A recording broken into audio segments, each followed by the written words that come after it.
Financial Argument. Follow us on YouTube. Hey everyone, this is Elijah Johnson with FinanceAndLiberty.com, and back with us today is Rob Kirby from KirbyAnalytics.com. Rob, thank you so much for joining us today. Pleasure to be with you, Elijah, and just want to say congratulations to you and your fellow countrymen. A great victory for humanity and for the good people of the United States of America last night with the election of Donald Trump. Definitely, and the Trump win last night really pretty much left me speechless. I was looking at the news and couldn't believe what was happening. You know, beforehand I was saying I think it's very possible that he could win and there would be this upset, but in my heart of hearts I was very concerned that Hillary Clinton would end up winning. But I was just speechless and couldn't believe what I was seeing. I was constantly thinking, am I dreaming? Am I dreaming? No, I'm not. This is reality. And I think it left a lot of people also, you know, in the mainstream speechless as well. It was just an amazing night last night. I guess just what is your initial reaction to the Trump win? My initial reaction was I was quite amazed that it actually happened too, because I'm very aware that there was a considerable amount of fraud in the results that we ultimately saw.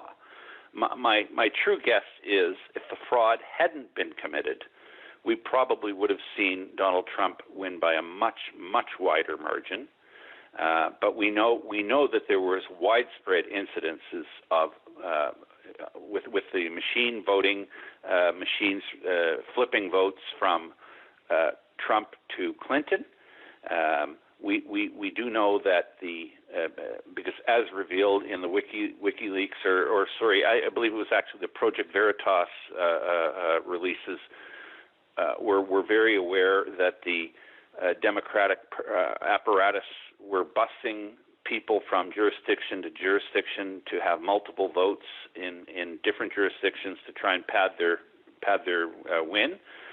And it's also noteworthy that there were no incidences reported anywhere of Clinton votes being flipped by machines to Trump, and so it's amazing that Trump probably won, and I can only say that his win was a landslide victory, and the fraud made it look close, and but you know what? It's nice to see that justice has prevailed, and the rightful winner was declared last night, and Trump is going to be your new president. Yeah, I mean, it's just amazing if you look back at this whole campaign. You know, in the summer of 2015, Donald Trump announced his candidacy. I thought it was a joke. Almost everyone else thought it was a joke. People were laughing about it, and he just kept winning and winning. He defied all odds. He defied the media.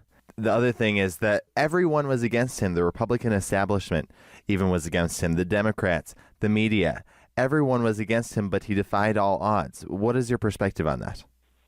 Well, my perspective on it is that the Democrats really beat themselves. I mean, listen, Hillary Clinton was not favored by her own party. Hillary Clinton stole the Democratic nomination from Bernie Sanders.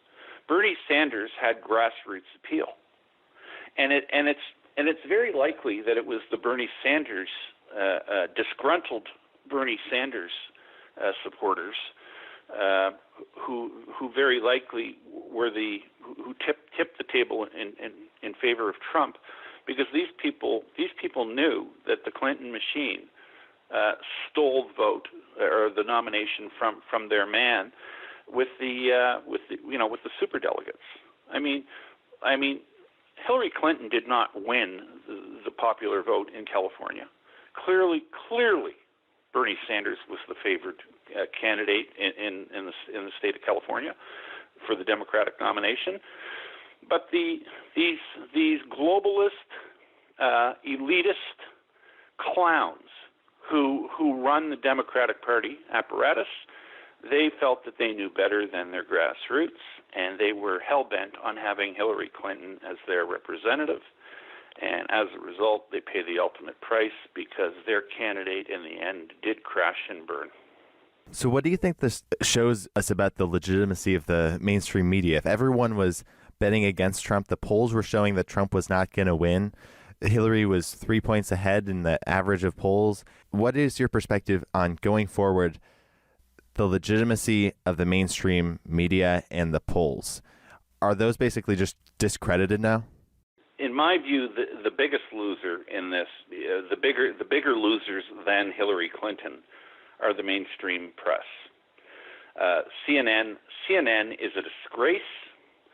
The NBC's, CBS's, ABC's, the New York Times, the Washington Post, these organizations have been shown to be the shill propagandists that they really are.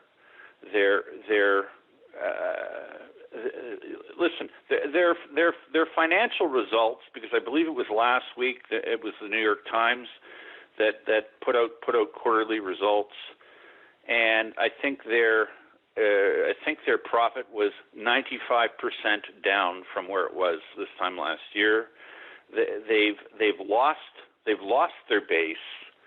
Their credibility and their position in our society is in shambles and is a shadow of what it used to be.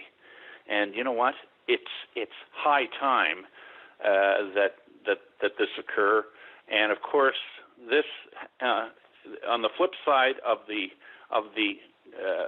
plunge in popularity and credibility of the mainstream dinosaur entities that I just named, we've seen the meteoric rise of Drudge. We've seen the meteoric rise of Infowars.com and Alex Jones, who was labeled by all as a wacko conspiracy theorist. And all I can say is that I don't agree with everything that Alex Jones has to say, but let's just say in the last 10 years, he's been infinitely more correct than any of the mainstream news outlets that I've just named just minutes ago.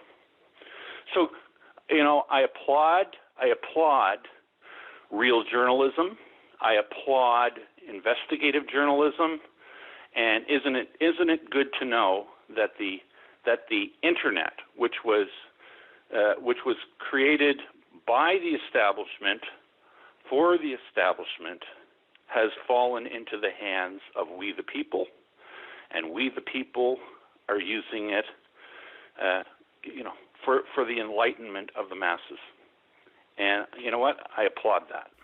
No, what do you think this means for globalism? I know when I've interviewed you in the past, you said that a Trump victory would be very destructive to globalism, if not the death of globalism. What is your view right now? Globalism, in my view, has very likely been set back at least 50 years with the election of Donald Trump. Donald Trump is on the record and is very vocal about his non-support for trade agreements which have been ruinous to economies in the West. He's said he wants to take a look or reopening or adjusting the North American Free Trade Agreement. He wants to have no part of the Trans-Pacific Partnership, which the Obama administration was trying to fast track and have America be a part of. And these trade agreements, lest anyone get the wrong picture about what's being discussed or what's being said here, these trade agreements are not trade agreements, and they have really got very little to do with trade. What these trade agreements are all about, and at their core, you'll notice that they're all negotiated in secret, and they're all negotiated out of sight, with no debate. These trade agreements are never debated in the Congresses or in the parliaments of the signatories to them. These things are negotiated in secret, and then they are basically introduced with an up or down vote, or just instituted through executive orders, and we're signed on to them. And what they do, more than talking about trade, what they do is they usurp the sovereignty of the signatories to them. The countries that sign on to these trade agreements lose their sovereignty, and it's ceded to multinational, unelected corporate boards. And these unelected corporate boards are then free to adopt, adapt, and make change to these agreements, these treaties, at their own will. And it literally takes the power to guide a country. It takes that power out of the hands of the elected representatives and puts it in the hands of multinational corporatists who don't have the best interests necessarily ever of the countries who are signatories to them in mind. So here, isn't it nice that the globalist movement, which is in itself anti-human, it's eugenics-based, the globalists as a group have contempt for humanity, and this group as a whole is seeking to establish one world currency, one world religion, one world government, and they want the population of this planet, if they have their way, they would like the population of this planet, instead of being 7 billion that it is today, their goal is to have the population of this planet 500 million, which means 6.5 billion of us are gone. So isn't it nice and refreshing to see that such a movement has had such a severe roadblock now put in its way? So looking forward for Hillary Clinton and the people around her and Obama, where do you see their future lying under Trump administration? Do you think Trump will, for example, reopen the investigation into Hillary Clinton's private email server and, appoint an independent prosecutor? And do you think Clinton could actually be going to jail? Well, if we just take Donald Trump, at his word, he has said that he would like to see a special prosecutor investigate the doings of Hillary Clinton. So, my feeling is that going forward, she may have some very, very, very serious legal issues facing her, and at the end of the day, probably that would be, and not to be vindictive, but it would be a nice thing to see, because there should be an example made of what happens when you commit the clear and obvious crimes that Hillary Clinton has committed. I mean, listen, her own choice of her own crony, who heads the FBI, made indicting remarks about her, but then refused to recommend she be indicted.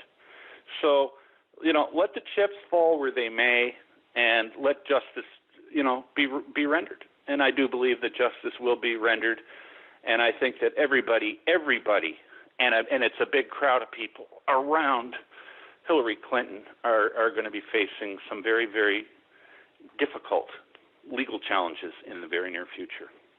Now, I'd like to talk a little bit about the acceptance speech by Trump and the concession speech by Hillary Clinton.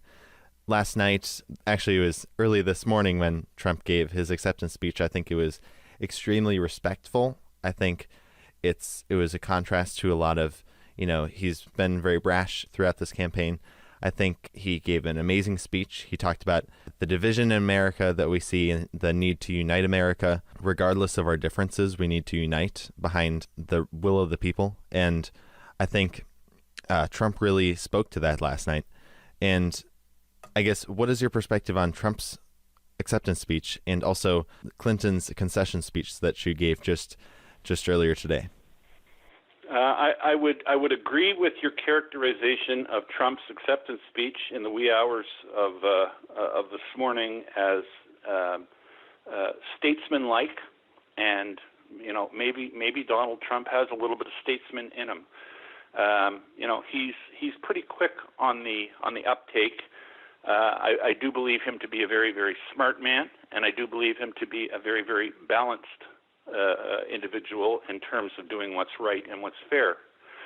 Hillary Clinton, on the other hand, I would characterize her concession speech, if you can call it a concession speech, as basically the embodiment of what she has demonstrated throughout this campaign, the bitterness of an old hag who likes to fashion herself and put forward a picture of her being the champion of women and of feminists, and frankly, she is a very poor example of either of those two things.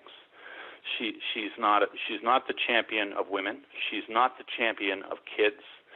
There are allegations and a whirlwind of incriminating emails that says that she's involved in everything from Satanist practices to involvement with pedophilia stuff, which is beyond sickening.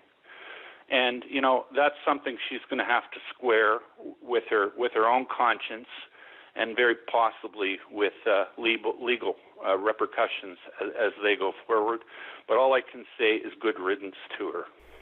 Now, one other thing I'd like to discuss with you is about the markets. Last night, as the results were coming in, and it started to look like Trump was going to win, and then it was practically certain that Trump was going to win, the Dow futures collapsed. They went down about 700 points, and gold was also up. But then if you look this morning, the Dow is up and the gold is down. What happened here?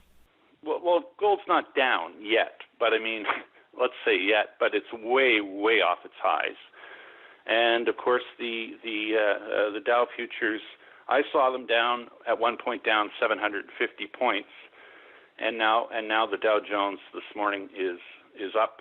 As I'm looking at the TV set right now, up 170 points. So we've seen a swing of about 900 points plus in the fortunes of the Dow in just a few short hours. And gold at one point last night was up, I think, $65 or thereabouts, and now I think it's up $5 or $6 now. So it's been slammed back into its. And I would say this might be what we've just witnessed. Might be one of the last hurrahs for the good folks over at the Exchange Stabilization Fund, and or as some people would call the edifice that manages our markets, the Plunge Protection Team.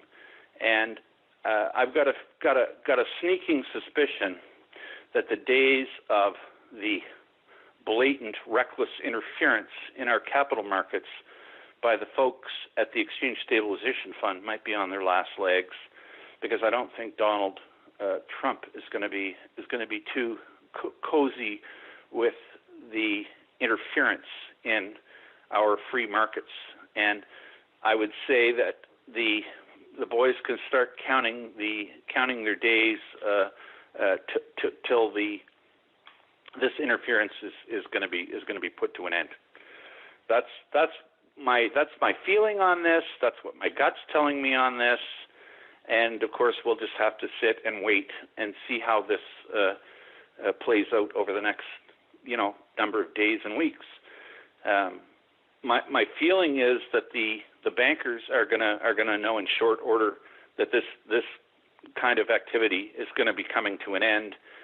And I think you can probably it would be a reasonable expectation that the banks who have been who have these enormous short positions in the precious metals, for one, might be looking to, let's just say, wind those short positions down. And the implications this could possibly have for the dollar could be that the dollar comes under some kind of pressure in the very near future as well. So I think we're in for some very, very profound change in our capital markets in the very, very near future. Definitely. It seems like this manipulation, it's been, creating the perception that the economy is fine, the stock market's fine, and the dollar's fine, but in reality it's not. And yes, and understand this: the reason why this interference was being done to make everything appear fine, as you stated, is because to continue the globalist agenda, things had to appear normal. And with the globalist agenda now being, not the working model any longer, the impetus to have everything appear 100% normal has basically evaporated. At least that's the way I would have it. And it'll be interesting to see how it actually plays out. I mean, at the end of the day, Elijah, the rotten, corrupted, compromised, derelict mainstream edifice press is not going away overnight. They are still here. They still have reach. They have a certain amount of reach. Are they discredited? Sure, but they still have the ability to reach a lot of people. So, I think change comes. I think it comes rather quickly relative to what we've been subject to over the past number of years, and but it will take a bit of time for things to change, and things will change and will get different, and I do believe in very short order. Now, do you see this transition being painful? I know you said that the dollar could come under pressure. What about like the stock market also? It's almost like the economy, it's a drug addict right now. We're going to take the economy off of drugs. It's going to be painful, but when we reemerge, it'll be for the better. I believe so. Donald Trump is on notice, or has put, I believe, is let's just say he's not exactly Federal Reserve friendly. He's been very critical of the Federal Reserve, and to the extent that the Federal Reserve has been dictating, or to a lot of people's minds, the Federal Reserve has been dictating low interest rates and has been propping up markets. I mean, my personal view is that much of this comes at the insistence of the Exchange Stabilization Fund and the U.S. Treasury. My view is that it's the Treasury that really controls the markets through the Exchange Stabilization Fund, and it's the Fed that just ferrets the orders of the Treasury out to the free market, and the banks that actually do the heavy lifting. But I mean, I don't believe that Donald Trump is going to be okay with the manhandling of markets by officialdom, whether it's the Treasury or whether it's the Federal Reserve. So I look for big changes in that kind of activity in the very near future. All right. Well, Rob Kirby, thank you so much for joining us today. Before we let you go, did you want to share any last thoughts with our viewers and where they can find you online? You can find me online at kirbyanalytics.com, and all I can say is that I think that this is an amazing development for the betterment of mankind, and I'm so very, very happy that America has made what I believe is the best choice they could have made under the circumstances. And I do believe that America has a fighting chance to right their house now. And prior to the election of Trump, I wasn't feeling so confident that would ever occur. And I do believe that both America and humanity now have a fighting chance. So congratulations. Definitely. Well, Rob Kirby, thank you so much for joining us today on this very historic day.